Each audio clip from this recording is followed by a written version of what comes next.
다 함께 찬송가 419장 함께 찬송하겠습니다.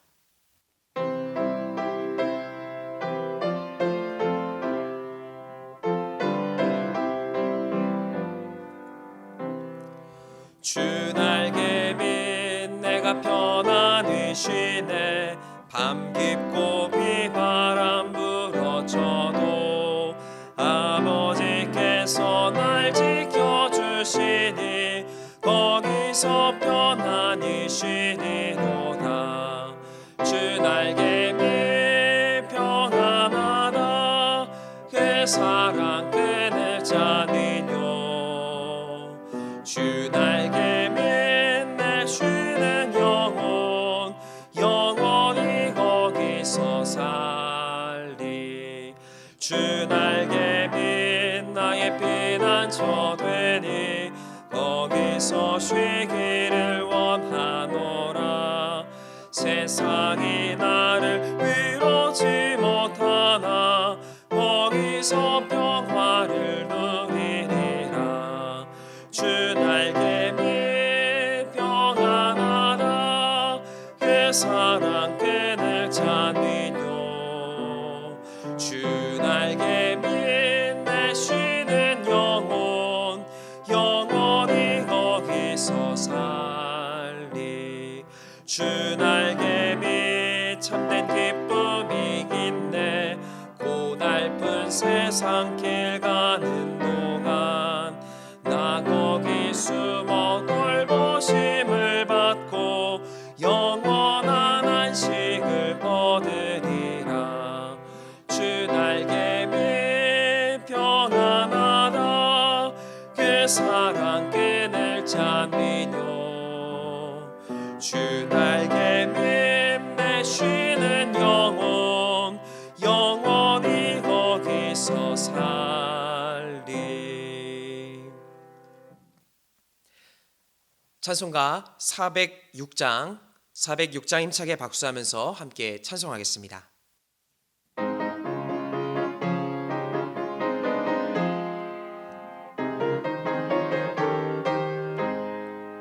고난 내 영혼 편히 쉴 곳과 풍랑 잃어도 안전한 보고 폭풍까지도 다스리시는 주의 영원한 팔 의지에 주의 영원하신 팔 함께 하사 항상 나를 붙드시네. 어느 곳에 가든지 요동하지 않음을 주의 팔을 의지함이라. 세상 친구들 나를 버려도 예수를 함께 동행함으로 주의 은혜가 충만하리니.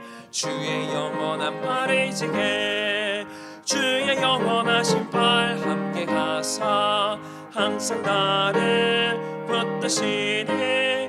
어느 곳에 가든지 요동하지 않음을 주의 팔을 의지함이라. 나의 믿음이 연약해져도 미리 예비한 힘을 주시며 위태할 때도 안보하시는 주의 영원한 팔 의지해 주의 영원하신 팔 함께 가사 항상 나를 붙드시네.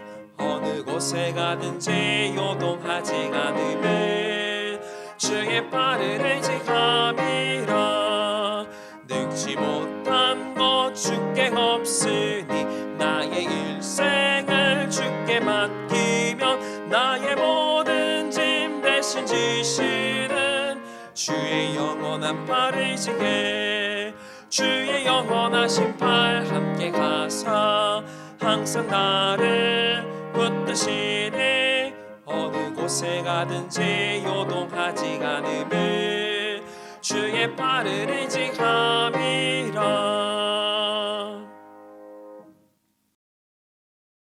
오늘의 성경 말씀은 신약 마가복음 9장 14절부터 29절의 말씀입니다.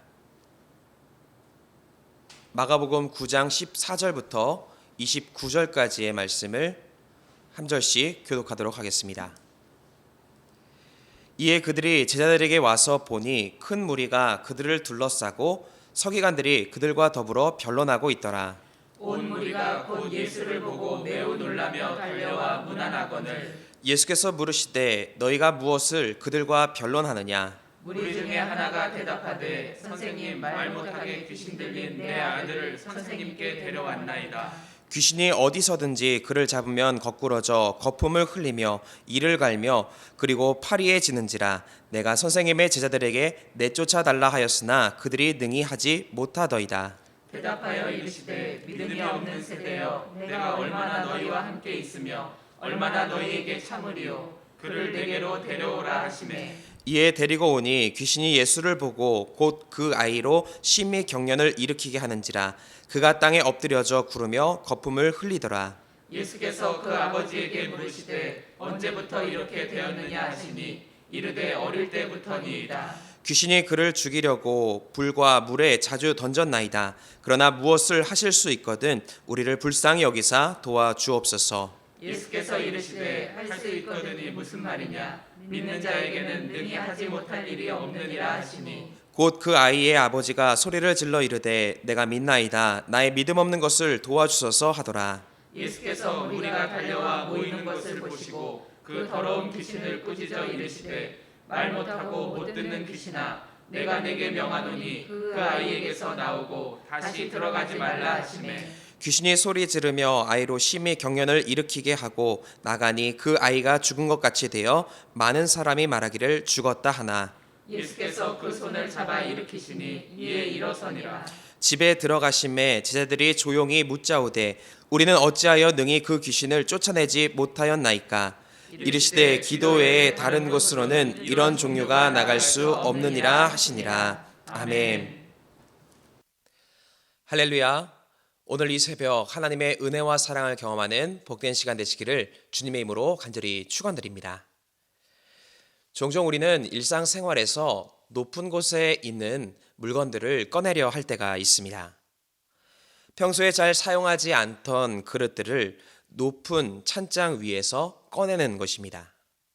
그런데 저는 개인적으로 키가 작아서 그런지 제 키를 가지고서는 높은 곳에 있는 물건을 그냥 꺼낼 수는 없습니다. 아무리 애를 써도 키를 커지는 것이 아니고 또 팔이 늘어나지도 않습니다. 이때 필요한 것은 받치고 올라갈 의자나 사다리입니다.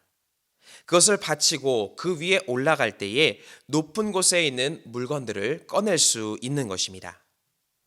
마찬가지로 우리 삶에 때론 스스로 풀 수 없는 문제들을 만납니다. 아무리 노력을 해도 손에 닿지 않는 것 같습니다. 그럴 때는 어떻게 해야 하는 것입니까? 믿음의 반석을 밟고 또 주님을 딛고 문제 앞에 나아가야 하는 것입니다. 즉 문제가 있을 때는 주님께 나아가는 것입니다. 그럴 때에 문제를 마주하여 해결할 수도 있는 것이고 피할 길을 내시며 더 풍성케 하시는 하나님의 은혜를 경험케 되는 줄 믿습니다. 오늘 본문에 보면 스스로 풀 수 없는 한계를 만난 한 가정의 이야기가 나오고 있습니다. 한 가정에 아이가 있었는데 이 아이는 어려서부터 귀신에 들려 있습니다. 감히 사람의 힘으로 상대할 수 없는 수준의 문제에 이 가정은 빠져 있었던 것입니다. 그래서 아이의 아버지는 당시 능력 있다라고 하는 예수님의 제자들을 찾아가 보았습니다. 하지만 제자들은 그 귀신을 내쫓지 못했습니다. 제자들의 믿음의 능력이 부족했을 수도 있겠지만 아이의 아버지는 제자들, 즉 사람에게 기대하며 사람에게 도움을 구했던 것이었습니다. 그렇게 사람을 의지했던 것은 오히려 더 큰 실망으로 돌아오게 된 것이었습니다. 그때 예수님은 아이를 데려오라라고 말씀하십니다. 그리고 그 아이에게서 귀신을 내쫓아 주십니다. 즉 사람의 능력을 넘어서서 주님의 능력으로 문제를 해결해 주신 것입니다. 이처럼 스스로 할 수 없는 문제 앞에서 우리는 주님을 찾아가야 합니다. 사람이 아니라 주님이 우리의 삶을 풍성케 하여 주십니다. 바라기는 주님을 의지하는 믿음으로써 거친 풍파 중에도 하나님의 은혜를 경험하는 복된 삶이 되어지시기를 주님의 이름으로 간절히 축원드립니다. 그렇다면 구체적으로 우리는 한계 속에서 어떤 믿음을 가지고 살아가야 하는 것입니까? 먼저 첫 번째로 주님께 나아가야 하는 것입니다. 어느 날 잠을 자고 일어났더니 몸이 좀 이상했습니다. 그래서 스스로 생각하기를 아마도 감기 기운이 있나 보다라고 생각했습니다. 병원에 갈 정도로 그렇게 심각한 것은 아니었기에 집에 있는 종합 감기약을 먹게 되었습니다. 하루 정도 약을 먹게 되었는데 증세가 더 심해졌습니다. 다시 약국에 가서 또 약을 사 먹었습니다. 그리고 또 하루가 지났는데 이번에는 몸살이 찾아오게 되는 것이었습니다. 그제서야 아픈 몸을 이끌고 병원에 갔었습니다. 의사 선생님께 몸의 상태와 제가 행했던 일들을 말했습니다. 그랬더니 의사 선생님은 이렇게 말하셨습니다. 의사가 왜 필요한가요? 병은 의사에게 맡겨야죠. 문제를 풀어가기 위해서는 문제의 전문가를 찾아가야 하는 것입니다. 그래야 문제를 풀 수 있는 것입니다. 오늘 본문에서 주님도 문제를 이겨내지 못한 제자들을 향해서 이렇게 말씀하십니다. 19절 하반절 말씀에 그를 내게로 데려오라라는 것입니다. 즉 문제를 가진 아이를 부르시고 직접 해결해 주시겠다라는 겁니다. 예수님의 제자들도 아이의 문제를 해결해 보려고 했습니다. 하지만 제자들은 귀신을 내쫓는 것이 어려웠습니다. 그리고 이것으로 인하여서 아이의 부모도 더 큰 실망을 하게 되었습니다. 스스로 해결해 보다가 실패한 사람들을 향해서 이처럼 주님은 말씀하십니다. 내게로 데려오라라는 것입니다. 모든 능력 위에 뛰어나신 주님께 문제를 가지고 나아오라라는 것입니다. 이처럼 주님은 연약한 우리를 불러주시고 그 문제를 풀어주시기를 원하십니다. 바라기는 우리 안에 문제가 있다면 그것을 가지고 주님께 나아가심을 통하여서 주님의 능력을 경험하시기를 바랍니다. 물론 내 힘으로 풀 수 있다고 생각되어지는 문제들도 있습니다. 하지만 그때도 먼저 주님을 찾아가야 합니다. 그리고 내가 선택한 방법이 정말로 주님이 원하시는 것일지도 확인하는 것입니다. 그럴 때 주님은 우리가 문제를 잘 풀어갈 수 있도록 우리의 길과 방향을 정해주시는 줄 믿습니다. 누가복음 19장 말씀에 보면 세리장 삭개오의 이야기가 있습니다. 삭개오는 당시 부자였습니다.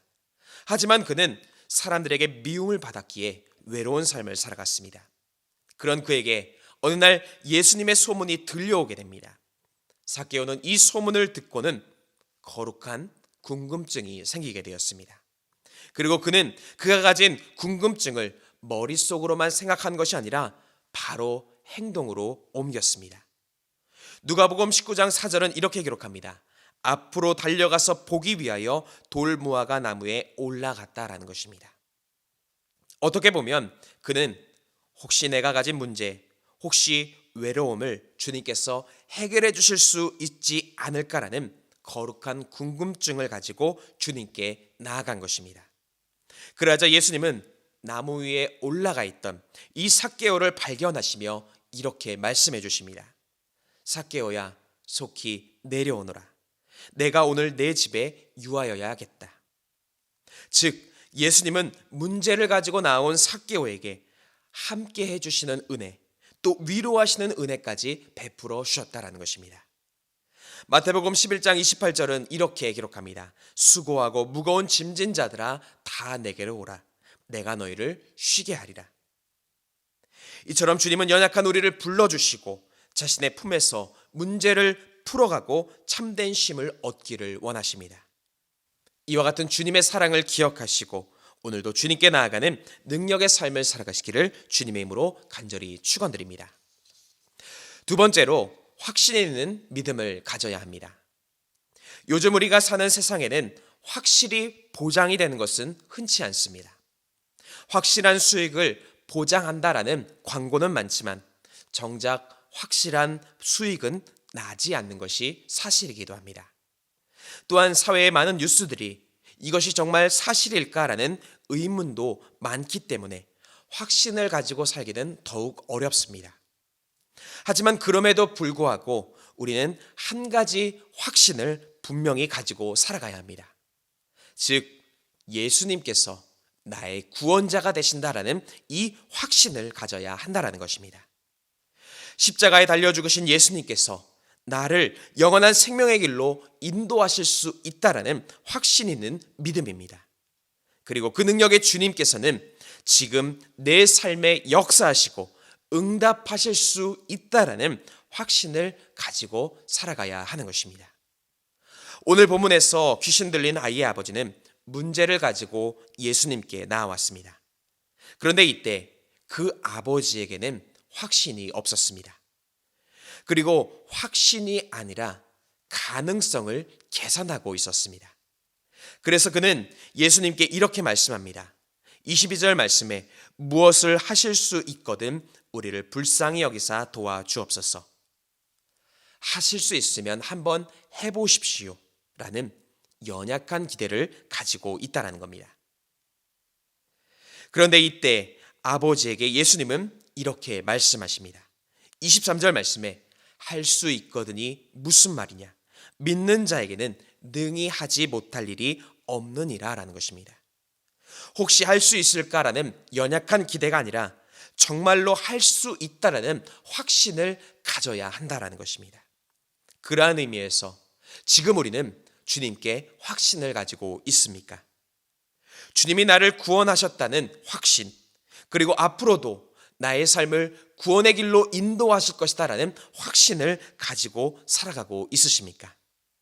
바라기는 주님이라면 분명히 하실 수 있다라는 이 확신을 가지고 주님 앞으로 나아가시기를 바랍니다. 그러할 때에 우리의 문제도 확실히 풀려지며 우리의 기대보다 더 큰 은혜를 경험하게 되는 줄 믿습니다. 마지막으로 꾸준히 주님과 교제해야 하는 것입니다. 악기 연주는 꾸준함이 없으면 제 실력을 발휘하기가 어렵습니다. 저도 한때는 기타를 많이 쳤기 때문에 많은 연주곡을 연주하던 때가 있었습니다. 그런데 어느덧 꾸준함이 없으니 손가락도 잘 움직이지 않고 이전의 모습은 다 사라져버리게 되었습니다. 즉 꾸준한 연습이 있을 때에 실력이 나오게 되는 것입니다. 그런데 믿음도 이런 것 같습니다. 꾸준히 기도하지 않고 또 꾸준히 주님과 교제하지 않는다면 능력의 주님이 우리의 삶에서 역사하실까라는 생각을 하게 됩니다. 오늘 본문의 제자들은 예수님의 권능으로 여러 기적을 행했습니다. 그런데 이것이 그들에게 교만이 되었습니다. 한때 내가 이 정도였다라는 교만에 빠지게 된 것입니다. 어쩌면 그 영광에 취해서 주님께 기도하기를 게을리 했던 것 같기도 합니다. 그러니 귀신 들린 아이가 찾아왔을 때에 그들은 어떤 기적도 일으키지 못하게 된 것이었습니다. 제자들은 스스로 왜 우리가 이렇게 변했는가를 생각했을 수도 있습니다. 그때 예수님은 제자들에게 이렇게 말씀하십니다. 29절 말씀에 기도 외에 다른 것으로는 이런 종류가 나갈 수 없느니라. 즉 주님과의 꾸준한 교제함이 없이 어떻게 능력의 삶을 살 수 있는가라고 묻고 계신 겁니다.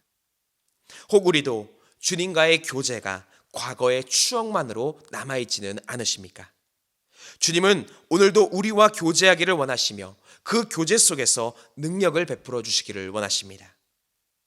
이처럼 주님과의 꾸준한 교제를 통해서 오늘도 위기를 이겨가게 하시고 또 갈 길을 내시는 주님의 능력을 경험하시기를 바랍니다.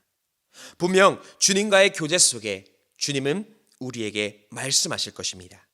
할 수 있거든이 무슨 말이냐? 믿는 자에게는 능히 하지 못할 일이 없느니라. 이러한 주님의 능력의 말씀으로 오늘도 주님의 승리의 소식을 듣는 복된 삶을 살아가시기를 주님의 이름으로 간절히 축원드립니다. 함께 기도하시겠습니다. 사랑과 은혜가 충만하신 하나님, 오늘 우리에게 주님으로 인한 힘과 능력을 경험케 해주심에 감사드립니다. 문제 앞에서 주님께로 더 가까이 나아가게 하여 주시고 주님을 확신함으로 힘주시는 주님을 경험케 하여 주시옵소서. 또한 매일 주님과 꾸준한 교제를 통해 더 풍성케 하시는 주님의 능력을 경험케 하여 주시옵소서. 오늘도 주님 앞에 정성 모아 귀한 예물을 드린 손길이 있습니다. 이 예물 기쁘게 받아주시고 드린 손길 가운데 한량없는 은혜와 축복으로 채우시고 인도하여 주시옵소서. 오늘도 주님께 간구하올 때에 우리의 기도에 응답하여 주시옵고 가장 선한 길을 인도하시는 주님의 놀라운 역사를 경험케 하여 주시옵소서. 감사드리며 우리 구주 예수 그리스도의 이름으로 간절히 기도드립니다. 아멘. 하늘에 계신 우리 아버지여, 이름이 거룩히 여김을 받으시오며 나라가 임하시오며 뜻이 하늘에서 이루어진 것 같이 땅에서도 이루어지이다. 오늘 우리에게 일용할 양식을 주시옵고 우리가 우리에게 죄 지은 자를 사하여 준 것 같이 우리 죄를 사하여 주시옵고 우리를 시험에 들게 하지 마시옵고 다만 악에서 구하시옵소서. 나라와 권세와 영광이 아버지께 영원히 있사옵나이다. 아멘. 이 시간 공동의 기도 제목을 가지고 함께 통성으로 기도하도록 하겠습니다. 먼저 주신 말씀에 의지하여 함께 기도하겠습니다. 또한 사순절을 맞이하여 우리의 믿음이 보다 더 주님께 가까이 나가게 해주시고 또 거룩한 은혜가 머무는 삶이 될 수 있도록 함께 기도하겠습니다. 또한 나라 민족을 위해서 기도하실 때에 이 땅의 평화와 안정을 위해서 특별히 대통령과 위정자들을 위해서도 함께 기도하도록 하겠습니다. 또한 교회를 위해서 기도하실 때에 사랑으로 세상을 치유하는 교회가 될 수 있도록 또 특별히 담임 목사님의 신혼의 강건함을 위해서 교회 학교와 청년부를 위해서 함께 기도하겠습니다. 또한 우리 가정을 위해서 함께 기도하시고 또 이웃을 위하여 중보하며 기도하실 때에 병환 중인 환우들, 어려움 가운데 있는 이웃들을 위해서 함께 중보하며 기도하겠습니다. 함께 기도하시겠습니다.